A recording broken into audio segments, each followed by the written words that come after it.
Well, hello everybody, and welcome to my channel. I am actually in the process of trying to find a new camera to purchase, and in fact I think I have chosen one. And so today I wanted to kind of make a video explaining to you guys things that you will want to keep in mind if you are looking for a new camera for yourself. So let's get into the video.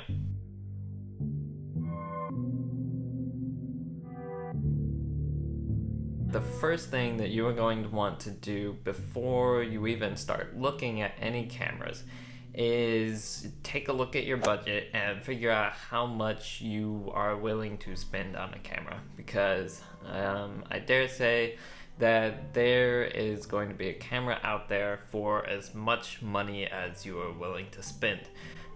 So there's definitely cheaper cameras that can be just as much fun as really expensive ones, particularly then if you're willing to get a little bit lower end of a model or an older model. Think about whether you might be able to buy the camera or the lenses used someplace to save a little bit of money. So usually used cameras and used lenses are going to be in good shape, as long as you check, if you're like on eBay or something, check the condition in the description area. But generally they're going to be in pretty good shape. There might be a few nicks or marks on them, but as far as the functioning, everything should be fine. And if everything is functioning properly, you're not gonna notice when the picture is taken whether or not the camera has some nicks in it. So you might be able to save a little bit of money by buying used, particularly if you're not buying the latest model of the camera. So like my Nikon D3100 that I have sitting here was Nikon's sort of entry-level DSLR about 10 years ago, and so now you can pick up one of these for $150, $200 quite easily. But you can still go out and have a lot of fun with that camera and get some pretty decent pictures out of it. So if you're on a small budget, don't worry, there definitely are options for you. At the other end of the spectrum, of course, though, there are cameras like the Nikon D6 that cost $6,500. And I'm sure that's a really amazing camera, but for most people that's probably going to be outside of your price range. So first off, you just want to figure out how much are you willing to pay. And there's a similar range that you're gonna see in the lenses that you might also want to purchase. You can buy relatively inexpensive lenses, and you can buy very, very expensive lenses. Now, you do want to keep in mind that different cameras are going to have different levels of compatibility with lenses, and so some cameras may kind of pigeonhole you into buying more expensive lenses, whereas other cameras may have more options in the lens space to buy cheaper lenses, especially from third parties and so forth. Now, once you have a budget in mind, the next thing that you're going to want to think about is what type of photography are you doing and what are the needs for that type of photography. So for example, I mostly photograph landscapes and nature and things like that.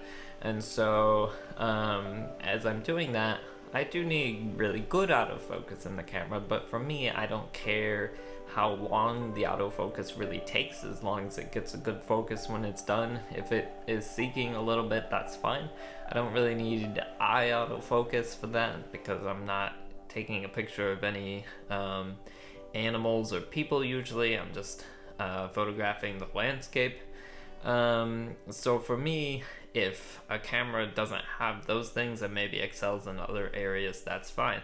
On the other hand, if you're gonna photograph sports or something like that, you really need fast autofocus. If you're doing portraits, you really need eye autofocus. So consider the needs for the type of photography that you want to do, or whether you want kind of an all-around camera for various types of photography. And while you're thinking about that, also think about, are you going to use this camera for filming or not? If you are, you're going to want to make sure that you get a camera that has good stabilization, so your video is not really shaky. You're going to want maybe a way to see yourself, and you're going to want to think about the quality and the frame rate and the bit depth of the video that you can get from that camera. The next thing that you'll want to think about then is whether or not you have any existing lenses. So if you're buying a camera for the first time, then you don't really need to worry about this quite as much. But if you're buying a brand new camera, you are going to want to think about, is this camera going to work with the lenses that I already own? And if not, am I okay with that? Are there any adapters that I can get to put them on it? Or am I willing to buy completely new lenses?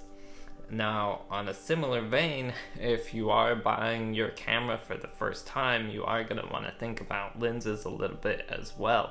And there's kind of a lot of down the road thinking that you're going to want to do at this point that I kind of wish that I had done when I purchased my first camera. Because when you buy lenses and a camera, you're really buying into a particular lens ecosystem. So people talk about like the Apple ecosystem.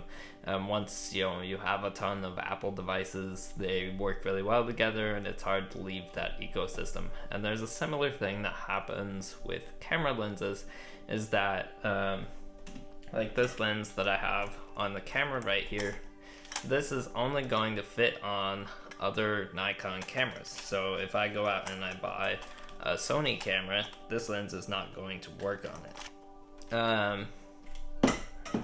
So if you are picking out a camera for the first time, put a little bit of thought into the brand of camera that you are getting, because chances are once you buy into that brand, you're going to want to stay with that brand for a long time in order to maintain that compatibility of your lenses on down the road. If the camera is coming with kit lenses, I'm not going to tell you that all kit lenses are bad. Some kit lenses are perfectly fine, but I would say make sure that the kit lens is a lens that you actually need and have a use for.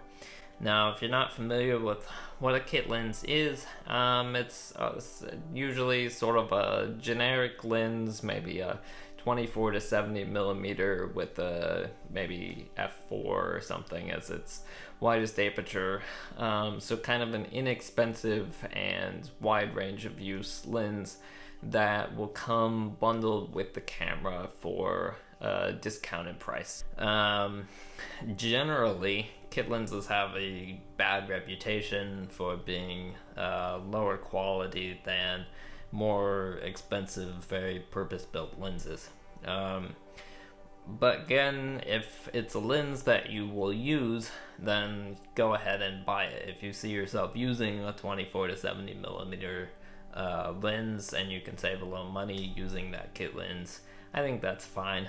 But do check reviews of it, make sure that it's actually a good lens, and make sure it's a lens that you need, and don't just buy it because it's a good deal. You may be better off buying the camera body by itself and purchasing some lenses separately to go with it. If you are buying any new lenses, remember that the quality of your lens is going to make a huge difference in the quality of your photos. The lens may actually make more of a difference to your pictures than the camera body itself.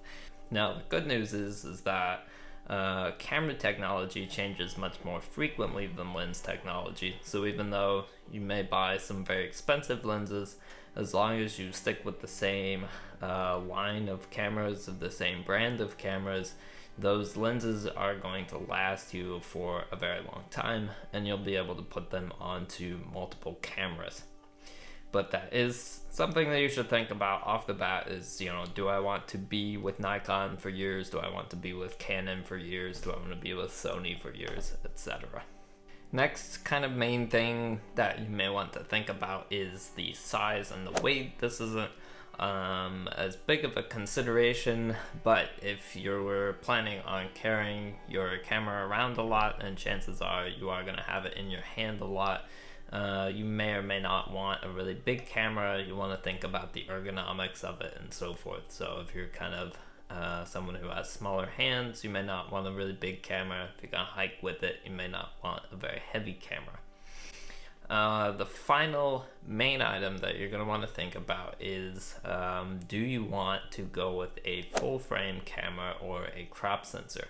And this basically is just the size of the sensor. So a full frame camera has a sensor that is the size of 35mm film, and crop cameras have sensors that are smaller than that.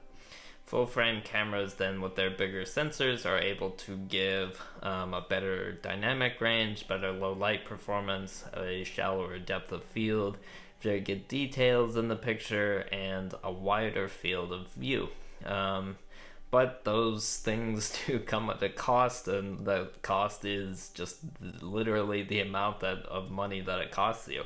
Additionally, if you're photographing something like wildlife or something that's far away, the narrower field of view of the crop sensor is actually going to be a benefit to you, because you're going to get a little bit closer in with maybe lenses that aren't quite as expensive.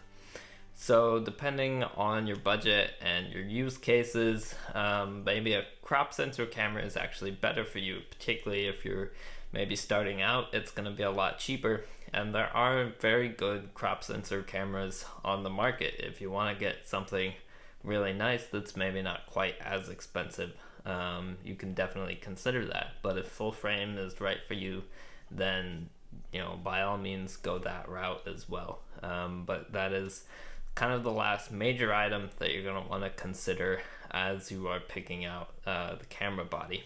So that is going to be all for this video, guys. It's kind of a rundown of some things that you might want to think about if you are looking for a new camera.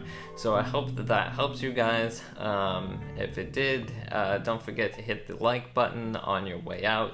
Subscribe to my channel if you want to see more content like this. And as always, thank you for watching, and I will see you in the next video.